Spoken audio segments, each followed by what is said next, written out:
pessoal, eu sou o professor Eduardo Cardoso e hoje nós iniciaremos o estudo da cinemática. Para falarmos sobre a cinemática, que é essa parte da física que se atém a estudar principalmente o que vem a ser as descrições dos tipos de movimento, nós iremos fazer uma breve introdução à mecânica, pois a cinemática faz parte da mecânica, uma das áreas da física que a gente vem a estudar no ensino médio. Essa parte da física, a mecânica, tem uma série de ramificações. Se um dia vocês vierem a se aprofundar no estudo da mecânica, vocês irão descobrir que existe a mecânica newtoniana, que é a mecânica proveniente dos estudos de Isaac Newton, e depois aperfeiçoamentos feitos por outros cientistas, como por exemplo a mecânica lagrangiana. E também as ideias de relatividade, que foram aprimoradas por Einstein e deram origem a outro tipo de mecânica, que é a mecânica quântica. Mas isso são questões de aprofundamento. O mais importante é que possamos compreender as noções básicas que envolvem a mecânica.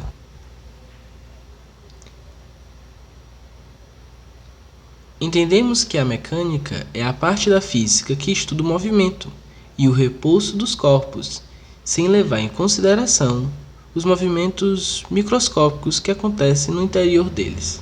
Neste caso, a mecânica aqui estudada é uma mecânica que desconsidera os objetos menores que o átomo. Assim, a mecânica estuda, por exemplo, o movimento de avião, o movimento de uma bicicleta, o movimento de uma pessoa que anda com velocidade constante. E também pode tratar do movimento de, por exemplo, planetas.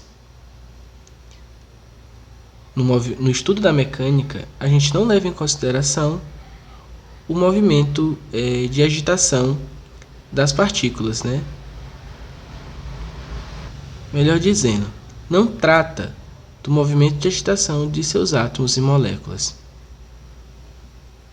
Desde a antiguidade, o ser humano preocupa-se em explicar os fenômenos que ocorrem na natureza.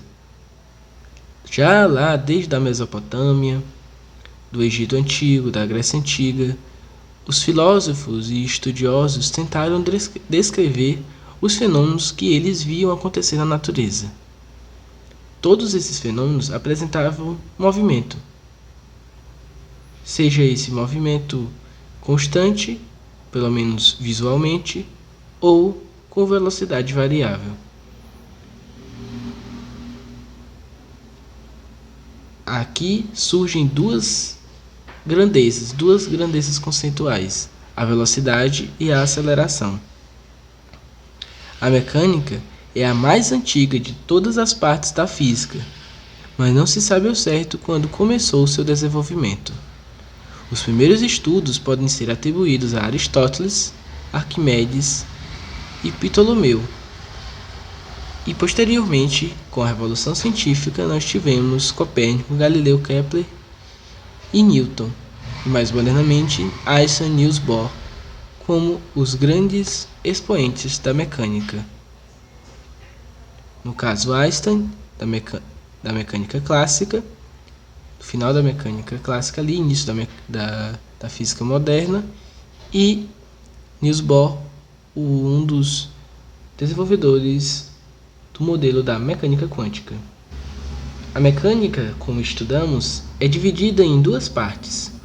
Uma que chamamos de cinemática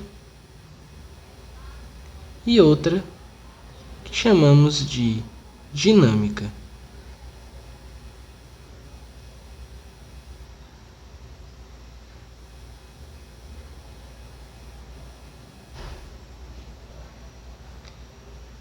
A cinemática é entendida como a parte da física que trata do repouso e do movimento, apenas descrevendo-os, isto é, sem preocupar-se com as causas que determinam o estado de repouso ou as características do estado de movimento.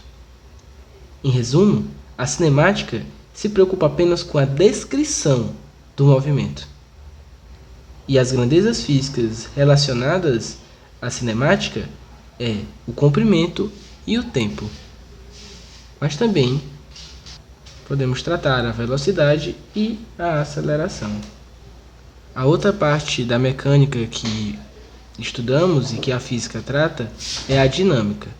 A dinâmica procura falar das causas do movimento. Assim, nós iremos ver mais à frente, quando estudarmos as leis de Newton, que a mecânica procura tratar, através da dinâmica, das causas do movimento através das ideias de força. E as grandezas fundamentais para o desenvolvimento da dinâmica é o comprimento, o tempo e acrescenta-se a massa. De forma bem simples, podemos dizer que a dinâmica explica aquilo que a cinemática apenas descreve. Além dessas duas áreas, dentro da mecânica existe mais uma, a estática. A estática é a parte da mecânica que estuda especificamente as condições para que ocorra o repouso dos corpos, denominado equilíbrio estático. E, na verdade, uma análise mais aprofundada de uma situação de equilíbrio estudada na dinâmica. Assim, podemos dizer que a estática é uma parte integrante da dinâmica. Agora nós iremos tratar um pouco sobre um conceito que é caro ao estudo da mecânica, a ideia do modelo de ponto material. No estudo dos vários fenômenos físicos, pode não ser importante o fato de os corpos terem grandes dimensões ou dimensões consideráveis, mas pode ser importante o fato de eles terem massa. Nesse caso, podemos usar o modelo de ponto material ou partícula para representar o corpo, o que significa considerar um ponto geométrico, no qual supomos concentrada toda a massa. Essa ideia é bastante importante, pois quase todos os conceitos que estudaremos daqui para frente utilizam da ideia de ponto material para a resolução dos exercícios e também para o entendimento dos conceitos físicos.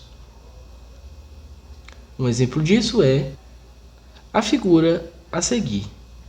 Nós temos um corpo de massa m, uma pedra. Se as dimensões do corpo forem relevantes na situação em estudo, ele poderá ser tratado como um ponto material, também chamado de partícula, e assim nós passamos a considerar este corpo como um ponto. Entretanto, quando as dimensões do corpo importam, como por exemplo ao movimentarmos uma porta, ou por exemplo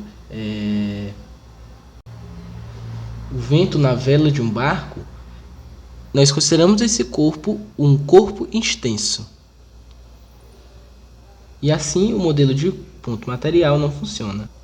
Um exemplo dessa ideia de ponto material pode ser extraída da atração gravitacional, um conceito que veremos mais aprofundadamente ao longo do ensino médio. Nós sabemos que a massa atrai massa e que isso se dá de acordo com uma determinada lei, que chamaremos de lei da gravitação universal. Existe uma atração, por exemplo, entre o Sol e a Terra. No cálculo da intensidade da força existente entre o Sol e a Terra, da força de atração existente entre o Sol e a Terra, não importa a dimensão do Sol e a dimensão da Terra, mas sim o valor da grandeza escalar massa.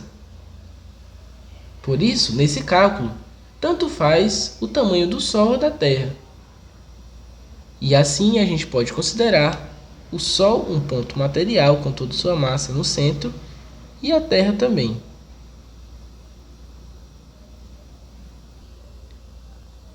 Agora nós iremos considerar o segundo exemplo. Um exemplo que envolve, por exemplo, um corpo extenso.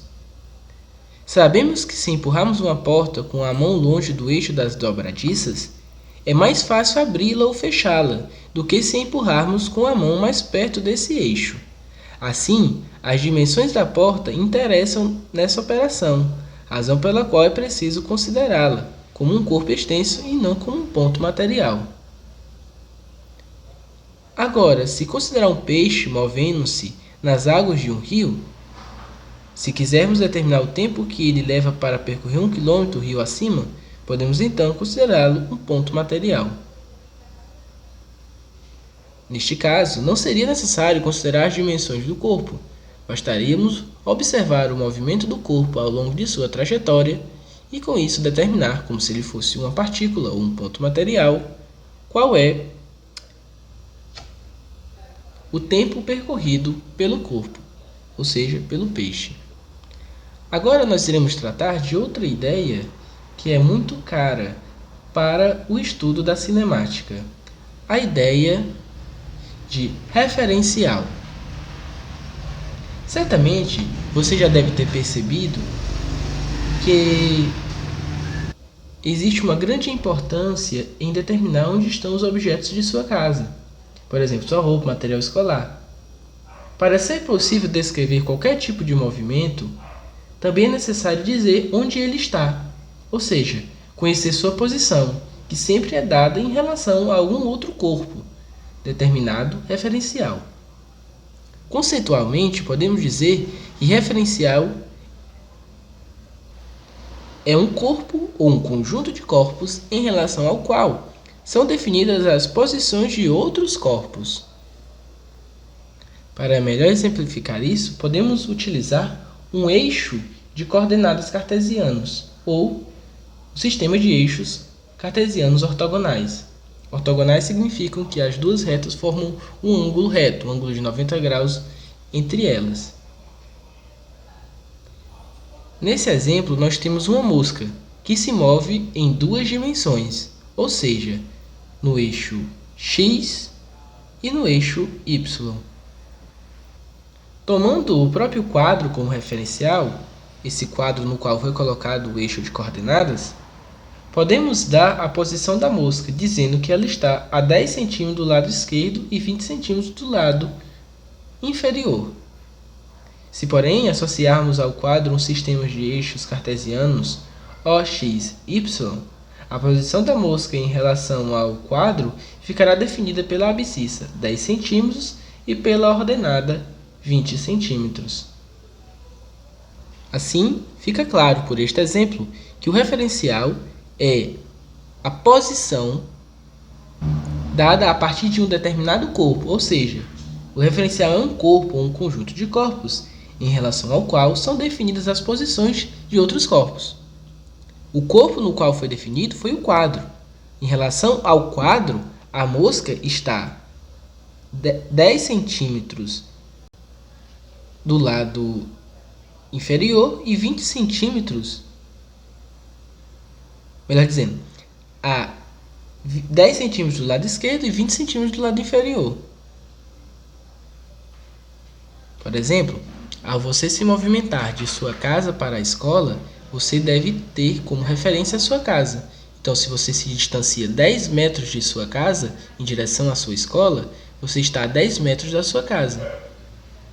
E assim por diante. Outro conceito caro para o estudo da cinemática é o tempo. Dizemos que o tempo é a sucessão de acontecimentos. Nós o sentimos, por exemplo, ao envelhecermos, ao vermos os seres vivos à nossa volta envelhecer, nas mudanças climáticas e de regimes políticos, e nos surgimentos de novos estilos de vida, musicais e tecnológicos. Pessoal, essa foi nossa aula de hoje.